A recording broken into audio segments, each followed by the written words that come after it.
This is Mr. Hasdovic's World History Online Lecture Series, Lecture Number 8, The Rise of the Japanese Empire. As we recently learned in class, the year 1853 was a very important year in Japan's history. The United States Navy, under the command of Commodore Matthew Perry, had quite literally barged into what is now Tokyo Harbor with guns a-blazing. Under direction from then-President Millard Fillmore, Perry all but threatened a hostile takeover if Japan refused to sign and agree to the terms of the treaty that Perry had left them. Commodore Perry left Tokyo Harbor shortly thereafter, but returned in 1854, expecting a positive reply to his demands. What he was granted was the Treaty of Kanagawa, signed by representatives of the Japanese government. Among other things that we will learn about and discuss in class, the treaty opened up 2 ports to American trade vessels and allowed the U.S. to have a permanent embassy in Japan. As we know, this is significant because it ended Japanese isolationism, a policy that had endured for over 250 years and allowed Japan's cultural and domestic economy to flourish at the expense of its armed forces and technological developments, which had remained largely stuck in the year 1600 as a result of its isolation from the rest of the world. Japan had modernity forced upon it by the very people it sought to avoid, Western foreigners. The Japanese, however, did not abandon their isolationism completely unwillingly, however. They were shocked, yet impressed by the display of force that ships under Commodore Perry had displayed in Tokyo Harbor. While they detested the notion of being under the rule, if not the influence, of a foreign power, the Japanese greatly respected great force when they saw it. The might of the American Navy, 250 years more advanced than anything Japan had seen in their own navy, earned this respect and envy. The Japanese wanted what the Americans and hence the rest of Western Europe had the moment they saw it. But they didn't want modernity at the expense of their independence, so they did what any other nation in this bind would have done. They compromised. This compromise would make Japan one of the most powerful nations on earth by 1930, and put them in a position to steal away dominance in the Pacific from the Americans, by force if necessary, only 10 years later when they began plotting their attack on U.S. naval bases in Pearl Harbor, Hawaii. The United States wanted a trade partner, as well as new markets for the products of their own industrial revolution. They also sought in Japan a means of protecting not only their interests in China, but the U.S. West Coast from European expansion as well. In helping Japan to modernize, the U.S. thought they were doing a good deed, civilizing an uncivilized people, as well as giving the Japanese the gifts of the West, democracy and capitalism. The U.S. could not comprehend that these gifts would nearly destroy its own navy and all of its Pacific holdings some 89 years later. 1853 was a very important moment in history indeed. When the United States had opened up Japan to foreign trade, they arrived in the midst of a political crisis. By 1853, the Tokugawa Shogunate, which had ruled Japan for over 250 years, had become a bloated and corrupt governmental bureaucracy. The Japanese were tired of this form of government, which had ruled since the mid-1300s, and bestowed tremendous favor upon the military at everyone else's expense. Because the Tokugawa Shogun had chosen to bend to the will of the United States, many Japanese took up arms against the shogun in disgust, choosing instead to support the emperor, who was in exile. Emperor Mutsuhito was just a child when Japan broke out in civil war in the mid-1850s, but he was part of a 2,000-plus-year-old tradition in which the Japanese had worshipped their emperor as a living god, the descendant of the sun. Turning away from the shogun, people flocked to support the emperor, who would take on the name Meiji for the duration of his reign. The Civil War tore apart the Japanese people and their country until 1867 when, outmanned and outgunned, the Tokugawa Shogun stepped down, ending over 260 years of his family's rule, and handed power over to the new Meiji Emperor, who was only 15 years old at that time. While one would think that a victory for the Meiji Emperor meant defeat for American interests, the Emperor's advisors had other plans. Japan's merchant class, who had been shunned and treated with disrespect for centuries under the rule of the shoguns, flocked to support the Emperor's bid to retake his throne and control of Japan. By the time the Japanese Civil War was over, most of the Meiji's advisors were the richest and most prosperous merchants in all of Japan. These men all saw a clear advantage to maintaining positive, healthy ties with America, if, for no other reason, the opportunity to grow even wealthier off of trade. They persuaded the Emperor to support trade and interaction with the West. To choose not to do so would only invite a hostile Western takeover, which would only do harm to the Japanese people and potentially the Emperor. As a result, the Meiji Emperor welcomed in the West and modernization. The Emperor encouraged people to dress in Western fashions. The queue, or long hair braid, which Japanese men had worn for thousands of years as a sign of strength, virility, and manliness, was abandoned for short haircuts like those favored in America and England. English was taught in Japan's new public schools and mandatory for all students to learn. The Emperor sent off thousands of his subjects to schools and business throughout America and Western Europe in order to learn at their finest schools and from their most successful businessmen. Japan abandoned its feudal land practices. Landowning lords turned much of their land over to the government, who in return sold it cheaply to nobility, merchants, and even wealthier peasants. Japan even developed its own professional baseball league, less than 20 years after the United States established its first baseball league in the mid-1800s.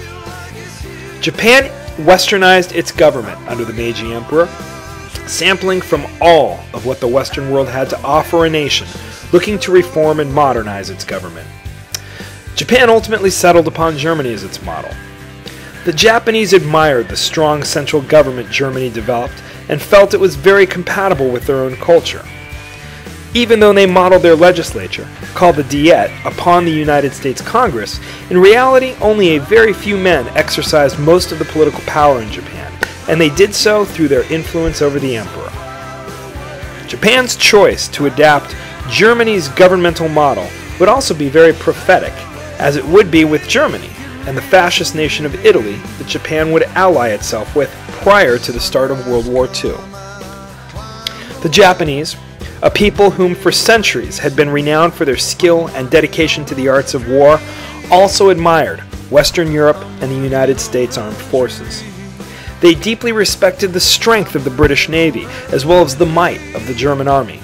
But it was the technology of the United States military that perhaps mesmerized them the most. In order to attain these attributes for themselves, it meant that Japan would have to adopt one other profoundly Western trait. It would have to industrialize. In 1860, Japan had no modern factories, no means of industrialization. Its production and farming at that point had functioned the same way it had for centuries. Once the Meiji Emperor won control of his nation in 1867, that would all stop. Meiji immediately invested heavily in industry. The Emperor first sent his best and brightest out to all corners of the world to learn about industrialization from those who had started and succeeded at it. His students returned, ready to transform Japan. The Meiji Emperor then invested much of his nation's money in building industries that manufactured silk cloth, steel, cement, and mining. The government heavily taxed his population in order to build thousands of these factories all over Japan's cities. Millions of rural farmers who had lost their land due to their lord's decision to give their land to the emperor found millions of jobs awaiting them in these new factories. The government then turned around and sold all of its industry off to private merchants and investors dirt cheap, literally charging pennies to the dollar. Seemingly overnight, feudal Japan had transformed into a capitalistic, industrialized nation. Again, in 1862, Japan had no factories, zero. By 1912, it had 32,000 factories, cranking out millions of tons of silk cloth, steel, coal, and cement. By World War I, Japan was for all intents and purposes as industrialized as the US and Europe. and just as powerful militarily and economically. Although the West didn't quite recognize this fact. Yet. By the late 1890s, Japan had adopted nearly every significant Western political and economic trait. It had a powerful, somewhat democratic government headed by the wealthy and powerful monarch, much like Europe at that time. It had industrialized fully. It welcomed the expansion of capitalism to its doors and all the lucrative trade that went with it. Western culture was not only respected in Japan, it was imitated, from the mandatory schooling children received to the music people listened to. Japan would be the first nation outside of the US that would be infected with love for jazz. From the way people dressed to the way people spoke. Just like the powerful nations of the West, England, Germany, France, and the United States. However, Japan soon found that its Industrial Revolution succeeded beyond its wildest dreams. By 1890, it was producing more than its people could consume. Japan needed new markets to sell its goods to. It needed new sources of raw materials and the work of the native people to harness them. It needed security against the very real threat Westerners posed to its power. Only the West was a threat to Japan at this point. In short, Japan needed its own empire. In 1894, a political disagreement over China's placement of its troops in Korea erupted into all-out warfare. The Japanese army invaded the Korean peninsula. Their industrialized weapons and modern strategies of warfare quickly decimated the unindustrialized ranks of the Chinese army. Just a short year later, China signed a peace treaty, relinquishing Taiwan and the Pescadores Islands to Japan. Meiji had its first colonies, and its millennia-old enemy China had been warned that its longtime foe was hostile and far stronger. As we had learned earlier in class, weak, inefficient, and unindustrialized Russia under Tsar Nicholas II would also become a target for the Japanese. Unlike China, however, Russia was a European nation. While not nearly modernized to the extent of its neighbors England, France, and Germany, it had a large army who was legendary for their toughness. Furthermore, Russia was a white empire. By going to war with Russia, the Japanese were also going to war with the ideology of social Darwinism, the notion that white Christian nations of the West were inherently superior to those of Africa and Asia. The dispute between Russia and Japan started again over Korea, with the Japanese upset at the Russians who refused to pledge to stay out of that peninsula. In early 1904, the Japanese launched a secret attack against the Russian army stationed in Manchuria, a region of China just north of Korea. The Japanese made quick work of the Russian navy stationed off of Manchuria's coast, and quickly, brutally slaughtered her army. By the time Russia's Western Fleet arrived from traveling around Africa, Japan was prepared and nearly destroyed every one of its ships. Teddy Roosevelt, President of the United States, intervened and settled the conflict between Russia and Japan with, again, Japan coming out on top. They acquired the oil and timber-rich territories in and around Manchuria, along with the complete withdrawal of Russian troops from that part of the world. Japan's empire was growing.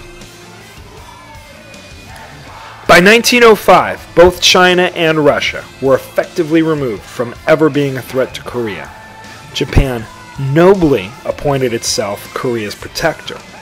Then in 1907, it swiftly invaded the peninsula. Korea's king was unable to attract any aid from foreign nations and, as a result, quickly gave up his throne. By 1910, the Japanese controlled Korea and disbanded its army. They also quickly imposed a brutal, harsh, cruel dictatorship over its newest colony. Only Japanese was allowed to be spoken and taught in Korean schools. Only Japanese culture was celebrated. All things Korean were forcibly degraded. All of Korea's resources and able-bodied workers were directed toward producing for the Japanese Empire's might and military. Any Korean who resisted faced imprisonment and forced labor, or worse. One Korean was so disgusted at what the Japanese had done, and so angry, that he frequently plotted rebellions and revolts.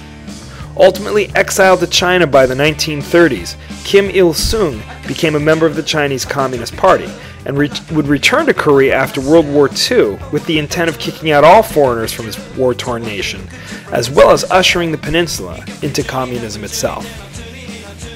Despite the fact that the rest of the world saw the brutal means by which Japan had built and expanded its empire, no Western nation could bring itself to the level of hypocrisy that would be required to condemn Japan's actions, let alone act to remove Japan from its colonies.